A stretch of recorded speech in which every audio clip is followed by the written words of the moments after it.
இனிய சுதந்திர தின வாழ்த்துக்கள். தான் சுதந்திரமா என்று அன்று கேட்கப்பட்ட அதே கேள்விகளையே இன்றும் கேட்கத் தோன்றுகிறது.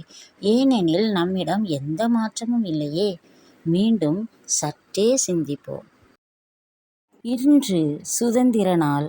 நாடெங்கும் கொண்டாட்டம், ஊரெங்கும் இதே பேச்சு. ஆம், எண்ணற்ற தியாகிகள் செந்நீர் சிந்தி அரும்பாடுபட்டு சுதந்திர சுடர் ஏற்றி வைத்த நம் சுதந்திர பூமிக்கு இன்று அகவை 80 ஆகிவிட்டது. சுதந்திரம் பெற்றுவிட்டால் மட்டும் போதுமா? பெற்ற சுதந்திரத்தை பேணி காக்கின்றோமா?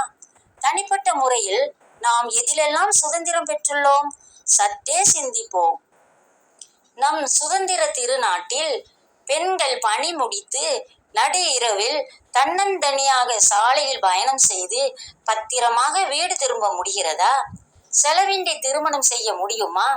பெண் குழந்தைகளுக்கு பாதுகாப்பு அளிக்கப்படுகிறதா? போதை வஸ்துக்கள் மறையுமா? இளைஞர்கள் மீட்கப்படும் நிலை வருமா? அலைபேசி அடிமைத்தனம் நீங்குமா? சற்றே சிந்திப்போம். அன்று பாவ அடிமைத்தனத்திலிருந்து நம்மை மீட்க ஒரு நட்சத்திரம் உதித்தது. இருளில் இருக்கும் ஜனங்கள் பெரிய வெளிச்சத்தை கண்டார்கள். ஆனால் இன்று பெரிய வெளிச்சம் எது? அலைபேசி அடிமைத்தனம், மது மாது இச்சை, பண ஆசை, பதவி மோகம் தானே. உண்மை வெளிச்சம் காண்பது எப்போது? பாவத்தின் அடிமைத்தனம் நீங்குவது எப்போது? சற்றே சிந்திப்போம். புருஷரின் உடைகளை ஸ்திரீகள் தரிக்கலாகாது. அவர்கள் தேவனாகிய கர்த்தருக்கு அருவருப்பானவர்கள் என்றே நம் வேதம் கற்பிக்கிறது.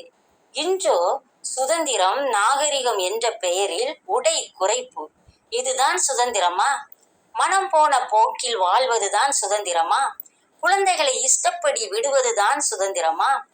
இணையவெளி விளையாட்டிற்கு அடிமைப்பட்டு கிடப்பதை காணாமல் இருப்பதுதான் சுதந்திரமா? பெற்றோரை முதியோர் இல்லத்தில் விடுவதுதான் சுதந்திரமா? கையடக்க கைபேசிக்கு மொத்த குடும்பமும் அடிமைப்பட்டு கிடப்பதுதான் சுதந்திரமா? எங்கும் பணமே ஜெயிப்பதுதான் சுதந்திரமா? சற்றே சிந்திப்போம். என்று தன்னலம் நீங்கி பொதுநலம் மேலோங்குதோ அன்றுதான் நமக்கு உண்மை சுதந்திரம்.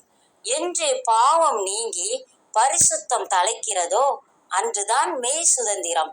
மேலான நித்திய வாழ்வை பெற நம்மை தகுதிப்படுத்தி ஆயத்தமாய் இருப்போம். என்றும் சுதந்திரமே. அன்று ஆங்கிலேயரின் அடிமைத்தனத்திலிருந்து விடுதலை பெற்ற நம் நாட்டின் சுதந்திரத்திற்காக இன்று மகிழ்வுடன் சொல்வோம் சுதந்திர தின வாழ்த்துக்கள். இன்று முதல் பாவத்திலிருந்து விடுதலை பெற்று பரிசுத்தம் என்னும் சுதந்திர காற்றை சுவாசிக்க முயல்வோம், வெல்வோம். மீண்டும் மகிழ்வுடன் சொல்வோம் சுதந்திர தின வாழ்த்துக்கள்.